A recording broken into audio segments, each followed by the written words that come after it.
Aujourd'hui, en France, recruter, c'est devenu un vrai cauchemar.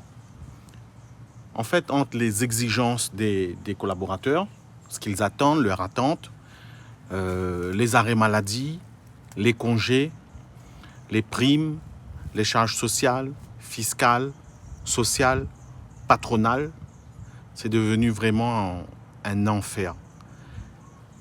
En fait, on parle souvent de génération X, Y, Z, etc. Donc ça, c'est l'évolution. L'évolution peut être positive ou négative.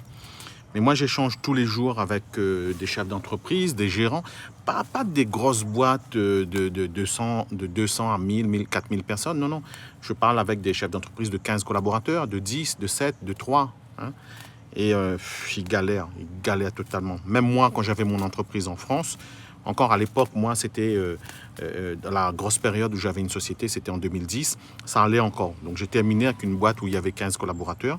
C'était c'était des développeurs web, ça se passait vraiment bien avec eux. Mais je voyais bien qu'à l'époque déjà, avec les stagiaires, ça commençait vraiment à partir un peu en couille.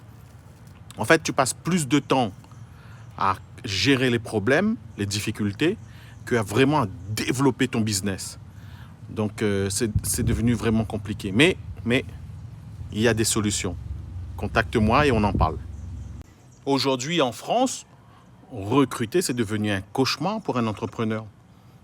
Entre ses exigences, ses attentes, la gestion des congés, des absences, les burn-out, les arrêts thérapeutiques, les arrêts de travail de complaisance, les temps de pause réglementaires, tout ce qui est les réglementations, charges sociales, fiscales, patronales. En fait, tu gères plus de temps à gérer les emmerdes, les embrouilles, les problèmes pour un entrepreneur que de faire vraiment développer ta boîte. Donc c'est ça le problème. Par contre, il y a des solutions. Hein. Les entrepreneurs me contactent en évoquant ces problèmes et moi je les écoute et on met en place des solutions. Donc contacte-moi et on en parle.